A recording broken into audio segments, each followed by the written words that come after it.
नमस्कार, Asian news देख रहे हैं आप। मैं हूं मनीष। वंदे मातरम गान के 150 साल पूरे होने पर भाजपा देश और प्रदेश में इसे उत्सव के रूप में मना रही है।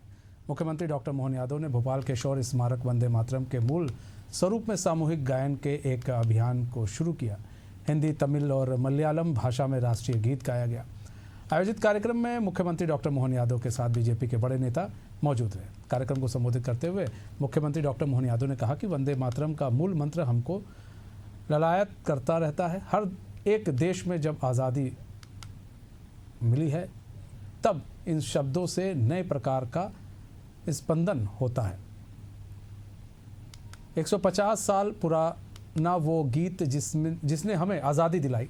वहीं दूसरी तरफ मुख्यमंत्री डॉक्टर मोहन यादव ने भाजपा के प्रदेश कार्यालय में वंदे मातरम के मूल स्वरूप में सामूहिक गायन के एक अभियान की शुरुआत की। इस अवसर पर बीजेपी के प्रदेश अध्यक्ष हेमंत खंडेलवाल सहित प्रदेश पदाधिकारी मौजूद रहे। कार्यक्रम को संबोधित करते हुए बीजेपी प्रदेश अध्यक्ष हेमंत खंडेलवाल ने कहा कि ये सिर्फ गीत नहीं बल्कि हमारे पीढ़ियों के लिए प्रेरणा का काम करता है। हमारी आज़ादी का महत्व बताता है, पूरे देश को एक माला में पिरोने का काम करता है। वहीं सीएम डॉक्टर मोहन यादव ने भी संबोधित किया और कहा कि वंदे मातरम गीत 150 वर्ष का हम सब उत्सव मना रहे हैं। वंदे मातरम के मूल मंत्र के साथ स्वतंत्रता सेनानियों ने हमें आज़ादी दिलाई।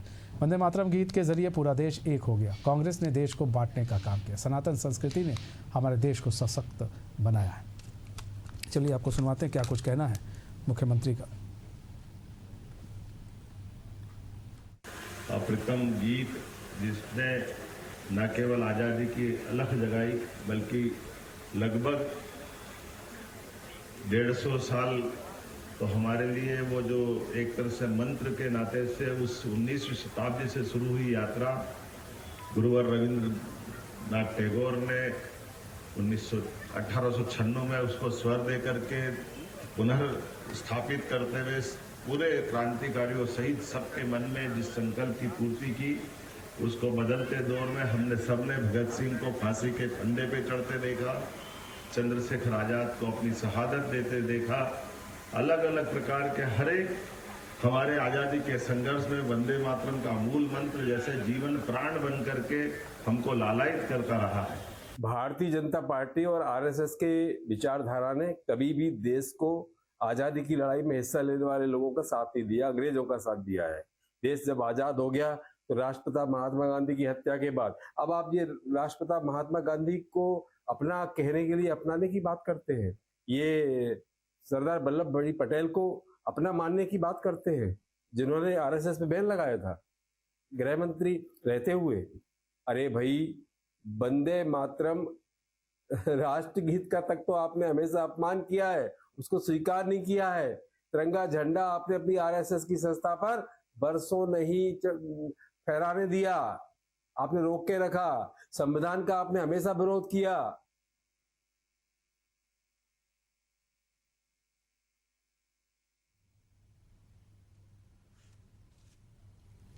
हमारे साथ हमारे मेहमान भी जुड़ चुके हैं, उनका आपसे तारुफ करा देते हैं। कई सारे सवाल हैं। शिवम जी जुड़ चुके हैं, बीजेपी के प्रवक्ता है। ज्योति पटेल जुड़ चुके हैं, कांग्रेस की स्पोक पर्सन है। रमेश शर्मा जुड़ चुके हैं, जो कि वरिष्ठ पत्रकार हैं। बहुत बहुत स्वागत है एशियन न्यूज़ में। सबसे पहले ज्योति पटेल जी, आप ही का रुख कर लेते हैं। 150 साल पूरे हुए वंदे मातरम को बीजेपी ने इसे एक उत्सव के रूप में मनाया। कांग्रेस किस तरह से इसे देखती है? जो प्रोग्राम है बीजेपी ने किया, इस पूरे प्रोग्राम को, इस पूरे उत्सव को किस तरह से कांग्रेस देखती है?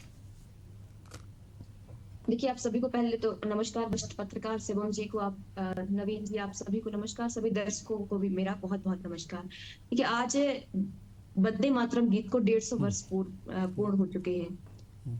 जैसा कि सभी जानते हैं और शायद कुछ लोग नहीं जानते होंगे, तो ये मैं बता दूं, 1937 में पंडित जवाहरलाल नेहरू, मौलाना आजाद, रविंद्रनाथ टैगोर, नरेंद्र देव, सुभाष चंद्र बोस के नेतृत्व में इस गीत को औपचारिक रूप से राष्ट्रीय गीत की मान्यता मिली थी। परंतु बहुत ही दुर्भाग्यपूर्ण बात यह है कि राष्ट्रवाद के स्वयंभू संरक्षक भारतीय जनता पार्टी और आरएसएस के संघ कार्यालय में या भारतीय जनता पार्टी के कार्यालयों में कभी भी राष्ट्रीय गीत का गायन नहीं किया गया। मुझे ये बताइए आप कि आप राष्ट्रीय गीत का आज उत्सव मनाने जा रहे हैं, आपके कार्यालयों में तो नमस्ते सदा बस चले जैसे गीतों का जो आपके संघ के ही का महिमा मंडन करने का काम करते रहे, ये इस तरीके के गीत गाते रहे। और रही बात तिरंगे झंडे की, तो आपके जो कार्यालय है, संघ के कार्यालय, हम्म।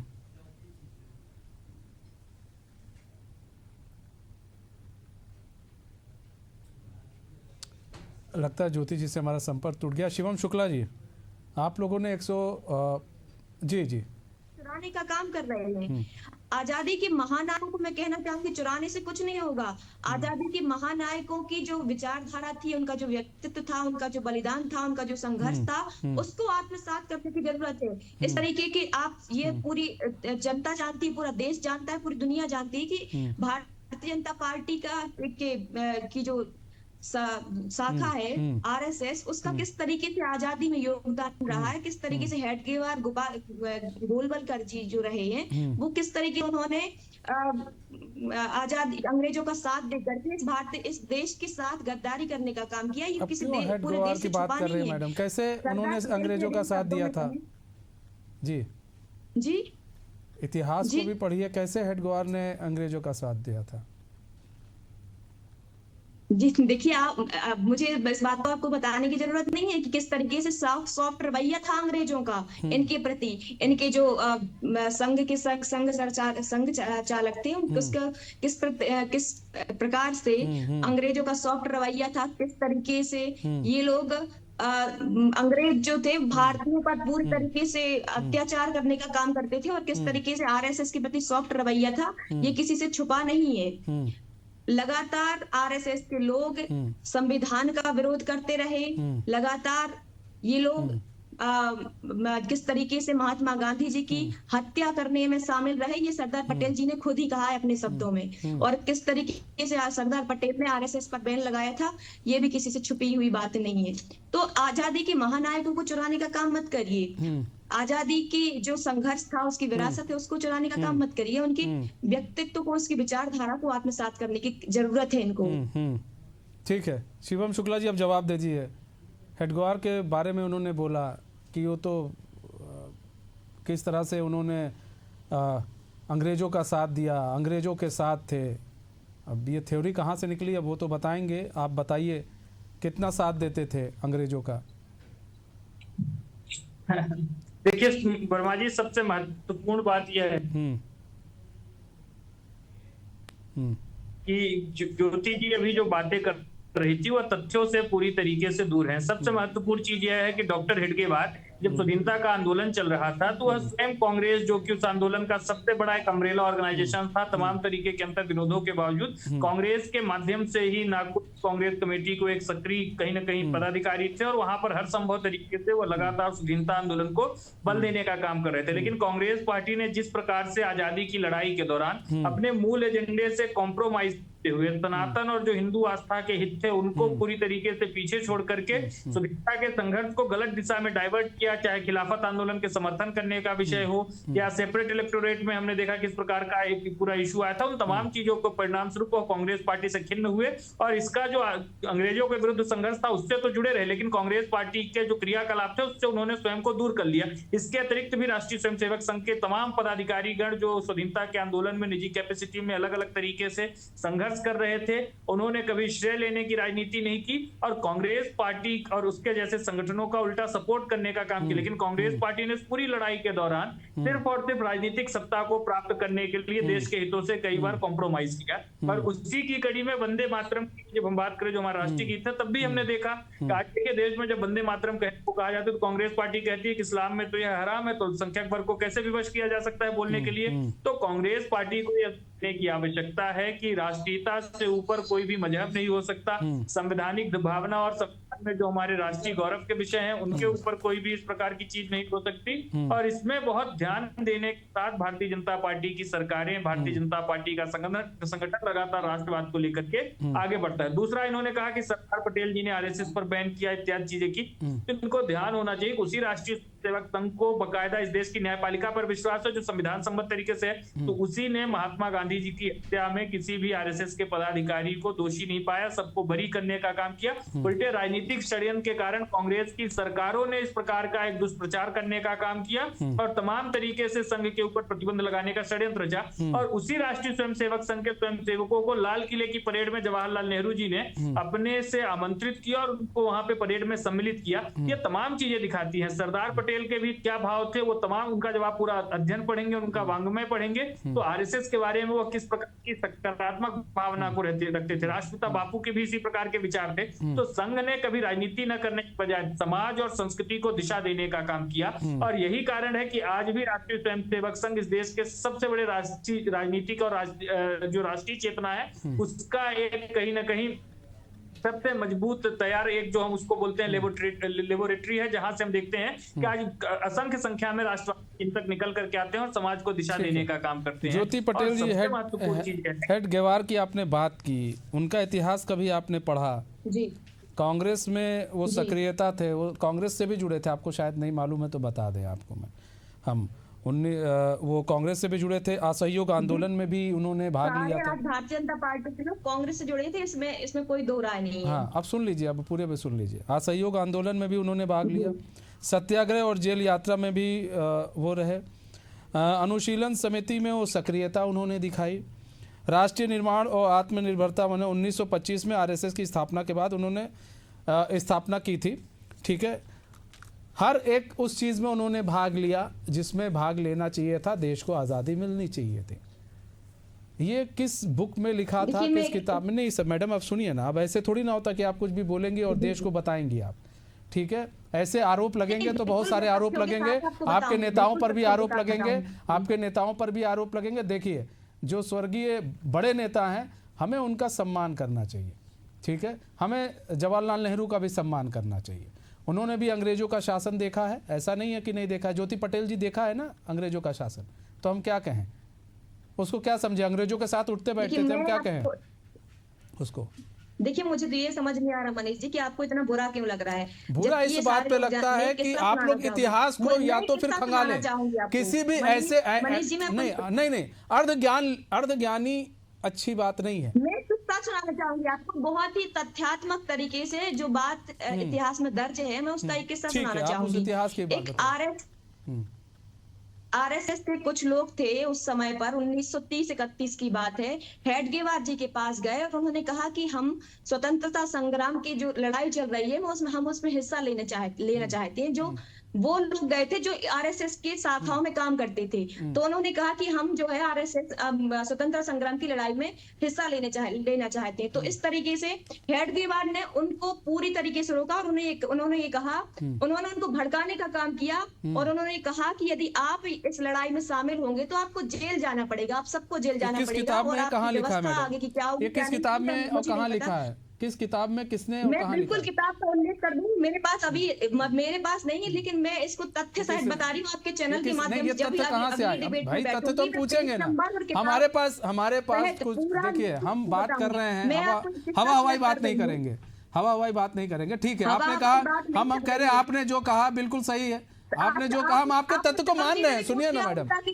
लेकिन ऐसे थोड़ी ना होता है, ऐसे थोड़ी ना होता है, कुछ तो होगा आपके पास। आपने शिवम जोशी जी यदि पूछ लिया होता कि जो आप किससे बता रहे थे, जो आप तथ्य बता रहे थे, वो कहाँ पे लिखा है, किस किताब में लिखा हुआ है? मैडम मैं सबसे तथ्य पूछूंगा, ऐसा नहीं है, लेकिन मैं बार बार कह रहा हूँ, अगर आपने इतनी बड़ी बात बोल दी है गौर के लिए कि उनके पास कुछ लोग आए। शिवम शुक्ला जी जवाब दीजिए। पूरी जिम्मेदारी के साथ बोल रही हूँ, आपके चैनल पर बोल रही हूँ, तो प्रवक्ता होने के नाते बोल रही हूँ। जवाब ले लेते हैं, आप ये मत कहिएगा जवाब नहीं लेते, हम जवाब भी ले लेते हैं। ठीक है, शिवम शुक्ला जी जवाब दीजिए।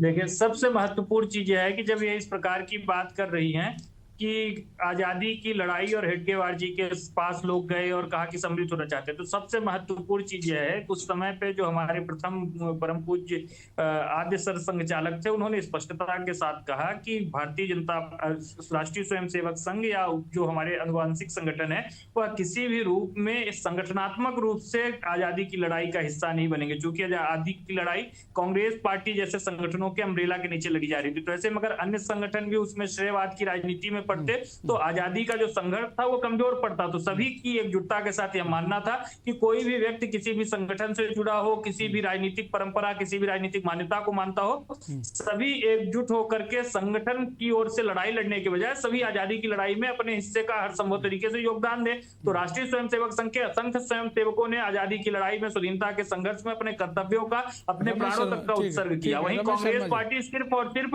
एक जो सेफ्टी वॉल्व जिसके लिए अंग्रेजों ने बनाया था वह बन करके तमाम तरीके से, हर संभव तरीके से अंग्रेजों बार बात होती है, और इसके साथ ही साथ स्वतंत्रता की लड़ाई का पूरा देश एकजुट होकर के लड़ाई लड़ रहा था। कई ऐसे लोग हैं, बड़े लोग हैं, उनकी बात करते हैं, गवार की बात करते हैं, और भी कई लोगों की बात की जाती है। राहुल गांधी भी करते हैं, कांग्रेस के नेता भी करते हैं कि उन्होंने आज़ादी की लड़ाई नहीं लड़ी। लेकिन जब थोड़ा इतिहास खंगालेंगे तो समझ में आएगा उन्होंने लड़ाई लड़ी कि नहीं लड़ी, वो रहे कि नहीं रहे अंग्रेज़ों के साथ। मतलब उन्होंने अंग्रेज़ों का साथ दिया। अभी पूछ लीजिए कौन सा साथ दिया, किसको लेकर आ गए हेडगेवार जी कि उस समय नहीं लेकर आना चाहिए था। ऐसे तो महात्मा गांधी जी का भी उठना बैठना था, सबका उठना बैठना था। चूंकि उस वक्त अंग्रेज शासन कर रहे थे, हम उनसे लड़ रहे थे, हम उनके पास जाते थे, अपनी बातें रखते थे कि हमें क्या करना, हमें आज़ादी चाहिए, आप यहाँ से जाइए, इस तरह की बातें होती थी सर। आखिर फिर इस तरह का नाम, इस तरह के एलिगेशंस लगाना कितना सही है? मुझसे पूछा आपने? जी जी जी। अच्छा, यहाँ पर दो बात है। सबसे पहले तो हम लोग आज वंदे मातरम पर चर्चा करने वाले थे। वंदे मातरम के गीत की रचना तब हुई थी जब ना तो कांग्रेस का जन्म हुआ था ना आरएसएस का जन्म हुआ था। ठीक है। लेकिन अचानक ये सारी की सारी चर्चा आरएसएस के ऊपर आ गई। तो मैं आरएसएस पे दो बात तीन बात कह करके फिर विषय पर आता हूँ। सबसे पहली बात तो यह है कि आरएसएस वाले अंग्रेजों के समर्थन में कभी नहीं रहे। अगर आरएसएस वाले अंग्रेजों के समर्थन में होते तो जंगल सत्याग्रह 1931 में हुआ था, कांग्रेस की अपील में हुआ था, उसमें डॉक्टर हेडगेवार गिरफ्तार हुए थे। उसमें नागपुर का जो रेजिडेंट था उसकी रिपोर्ट उसने कोर्ट में लगाई और उसने कहा कि हमको कांग्रेस से ज्यादा खतरनाक आरएसएस दिखता है। तो बाकी सबको 4-4 महीने की, बाकी सबको नहीं, मुझे बात पूरी करनी है। जी बोले। बाकी सबको 4-4 महीने की सजा हुई, हेडगेवार जी को 2 महीने की ज्यादा की सजा हुई। इसके अलावा 1934 में अंग्रेजों ने आरएसएस की शाखाओं पर प्रतिबंध लगाया और कहा कि कोई भी आरएसएस से जो सरकारी कर्मचारी आरएसएस में नहीं जुड़ेगा। ये 1934 की बात है। बिल्कुल। 1934 और 1942 में अंग्रेजों ने एक सर्कुलर जारी किया पूरे देश के राजाओं को और नवाबों को, जो भोपाल के संग्रहालय में मौजूद है। उस रेफरेंस का, जो मैंने भोपाल के इतिहास पर एक किताब लिखी है उसमें उसका रेफरेंस दिया हुआ है। तो यहाँ हमारे यहाँ अभिलेखागार में अंग्रेजों का वो परिपत्र 1934 का 1942 का मौजूद है, जब उन्होंने कहा था कि आरएसएस की प्रतिबंध होना चाहिए और भोपाल नवाब ने यहाँ शाखाओं पर प्रतिबंध भी लगाए थे। खैर, इसके अलावा एक सवाल जरूर मैं आपसे कहूंगा, अगर आरएसएस वाले अंग्रेजों के प्रिय होते तो अंग्रेज आरएसएस को सत्ता सौंप करके जाते। अंग्रेजों ने क्यों कांग्रेस को सत्ता सौंपी? मार्च 1946 में, 47 में देश आजाद हुआ, मार्च 1946 में जो कैबिनेट मिशन भारत आया था ये तलाश करने के लिए कि भारत का विभाजन कैसे होगा और फिर सत्ता हस्तांतरण की कंडीशन क्या होगी, उन्होंने बहुत स्पष्ट संकेत दिया था कि वो सत्ता कांग्रेस को सौंपेंगे और कांग्रेस का जो अध्यक्ष होगा वो आकर के प्रधानमंत्री बनेगा। ये उन्होंने और ये किसी आरएसएस की किताब में नहीं है, ये पट्टाभी सीतारमैया जो कांग्रेस के अध्यक्ष भी रहे, मध्य प्रदेश में गवर्नर भी रहे, उनकी पुस्तक में है। हालांकि 1953 का जो पब्लिकेशन है पट्टाभी सीतारमैया का, उसमें ये लाइन मौजूद है। 1946 में 86 में जो संशोधित संस्करण निकला उसमें से कुछ चीजें हटा दी गई हैं। मध्य प्रदेश विधानसभा के पुस्तकालय में और संसद के पुस्तकालय में पट्टाभी सीतारमैया जी की ये पुस्तक मौजूद है और उसमें जाकर के ये पढ़ लीजिए। तो कुल मिलाकर के, लेकिन इसके अलावा मनीष जी मेरा कहना क्या है, जो बीत गया उस पर अब कुछ नहीं हो सकता। जो बीत गया वो बीत गया। अगर मान लीजिए कोई असहमति भी है, बल्कि मैं तो कई बार ये कहता हूं, मुझे आप ये बताइए, गांधी जी की हत्या हुई, गांधी जी की हत्या हुई तो गांधी जी की सिक्योरिटी का प्रबंध करने की जिम्मेदारी किस पर थी? जनवरी माह में गांधी जी पर 2 हमले हो चुके थे, उसके बाद उनकी सिक्योरिटी किसने प्रबंध नहीं की कि आदमी पिस्तौल लेकर सीधा चला गया, पंक्ति में जाकर के खड़ा हुआ, पहले उसने पैर पड़े और फिर गोली मारी। तो मुझे एक बात बताइए, उस समय देश की जो परिस्थिति थी और गांधी जी का जो अंतिम अनशन है वो 13 जनवरी, बिल्कुल तारीख लिख लीजिए, गांधी जी का अंतिम अनशन 13 जनवरी से लेकर के 18 जनवरी 1948 में वो उन्होंने अपनी सरकार के खिलाफ किया था। तो कुल मिलाकर के उस समय कौन किसके खिलाफ था वो समय चला गया, अब उस पर हम बहस ना करें। हम वंदे मातरम पर जो चर्चा करने वाले हैं, वंदे मातरम गीत निश्चित रूप से भारत राष्ट्र की स्वतंत्रता का एक मंत्र के रूप में बना। जो लोग फांसी पर भी झूले हैं तो उन्होंने भी वंदे मातरम का गान किया है, वंदे मातरम का उद्घोष किया है। हर सभा में वंदे मातरम आता था। लेकिन 1935-36 के बाद वो जो कमेटी बनी थी, अंग्रेजों ने ही बनाई थी, जिस कमेटी के संयोजक नेहरू जी थे, जवाहरलाल जी नेहरू, और जो नियम मार्वली बनी वही आगे चलकर के संविधान का हिस्सा भी बनी उसमें से कुछ चीजें। तो कुल मिलाकर के फिर वंदे मातरम को पीछे कर दिया। और आप कल्पना कर सकते हैं हमारा राष्ट्रगान किसको बनाया? ये जनगण मन गीत वो है जो जॉर्ज पंचम की शान में गाया गया था, उसको थोड़ा संशोधित करके हमारा राष्ट्रगान बनाया। ठीक है क्योंकि अंग्रेज ठीक है, हम आते हैं। ठीक है, ज्योति पटेल जी जल्दी से जवाब दीजिए। सब कुछ आपने सुन लिया, रमेश शर्मा जी को भी सुन लिया, क्या आरएसएस ने काम किया, क्या है क्या नहीं है, हर चीज सुन लिया। क्या इतिहास नहीं पढ़ना चाहिए कि आप लोग को एक बार इतिहास पढ़ें उसके बाद अब बैठें कि नहीं ठीक है? आपके नेता को भी ये जरूरत है कि इतिहास पढ़ें उसके बाद बैठें, वरना अगर तर्क होगा तो वितर्क तो बहुत चलता रहेगा। जी, आपको हम लोगों को सिखाने की बजाय ऐसे लोगों को सिखाना चाहिए जिन लोगों ने 52 वर्ष तक, ये बताइए कि ये बात सत्य है कि नहीं है कि इसको अभी प्रमाण दिलाना पड़ेगा कि 52 वर्ष तक आरएसएस के किसी संघ कार्यालयों में झंडा नहीं फहराया गया था। उसके पीछे का रीजन आपने जाना है, उसके पीछे का रीजन भी जाना है आपने, उसके पीछे का रीजन भी जाना है, कभी क्यों नहीं फहराया गया? उसके पीछे का रीजन नहीं, उसके पीछे का कुछ भी कैसे हो सकता है? उसके पीछे का रीजन भी पहले जानिए ना। सही बात है, मैंने वही कहा मैडम कि पीछे का रीजन भी जानना पड़ेगा, पीछे का रीजन भी जानना वंदे पड़ेगा। मातरम गीत गाया जाना ये सही है क्या? हर चीज के पीछे कारण होता है, मैं निश्चित रूप से इस बात को तो मानती वही हूँ, कह रहे हैं परंतु क्यों नहीं फहराया गया, आप ये कह रही हैं, क्यों नहीं गाया लेकिन गया था? उसके पीछे का रीजन कुछ और है। आप उसको भी तो हमें अध्ययन करने की जरूरत है ना, आपको अध्ययन करने की जरूरत है ना। हर चीज के पीछे आप यदि कहेंगे कि हेडगेवार जी ने या गोलवलकर जी ने ऐसा ऐसा कहा है, ऐसा ऐसा किया है, तो उसके पीछे कुछ रीजन होगा। हर चीज के पीछे मैं ये नहीं कह रहा हूँ रीजन होगा, आप उसको जब इतिहास को मैं बार बार कह रहा हूँ पढ़ना जरूरी है, इतिहास का रिवीजन करना जरूरी है। रमेश शर्मा जी ने इतिहास की एक बारीकी बताई आपको, इतिहास की चंद चीजें उन्होंने बताई आपको, आईना बताया कि देखिए क्या क्या किया है। अगर ऐसा नहीं होता तो फिर ये होता, सत्ता किसके हाथ में होती? आरएसएस के हाथ में होती। अंग्रेज जो है आरएसएस को बैन ना करते, आरएसएस तो इतना उनका चल रहा था ना, मुंह भोला भाई था, आप ऐसा जैसा बोल रही हैं, तो क्यों बैन कर दिया अंग्रेजों ने? सरदार पटेल ने आरएसएस को क्यों बैन किया था? सरदार पटेल ने जो क्यों बैन किया नहीं था? तो नहीं, अच्छा ये बताइए, इंदिरा गांधी ने और राजीव गांधी ने क्यों आरएसएस की तारीफ की थी? रमेश शर्मा जी जल्दी से। मैं ये कहना चाहता हूँ आरएसएस पर बैन गांधी जी की हत्या में सरदार पटेल ने बिल्कुल नहीं लगाया था। वो 2 या 4 फरवरी थी जब कैबिनेट की बैठक हुई, कैबिनेट की बैठक में 2 या 4 फरवरी को किसी अधिकारी ने कहा कि इसमें आरएसएस हो सकता है, उस आधार पर वो आरएसएस पर लगाया गया ताकि ये देखा जाए, ताकि इस तरह की चीजें ना हो। अगर ऐसी चीजें हैं तो फिर उसको आगे देखा जाएगा कोर्ट से। फिर उन्हें कोर्ट से क्या हुआ? कोर्ट से सब ऐसा आया सामने कि आरएसएस जो है इस पूरे मामले में दूर दूर तक नहीं था, इसको समझिए।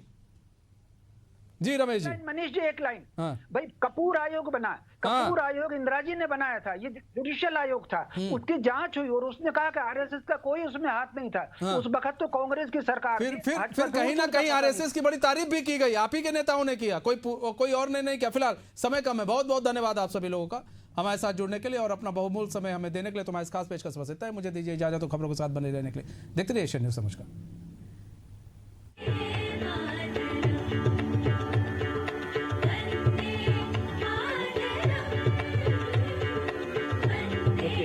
ओके।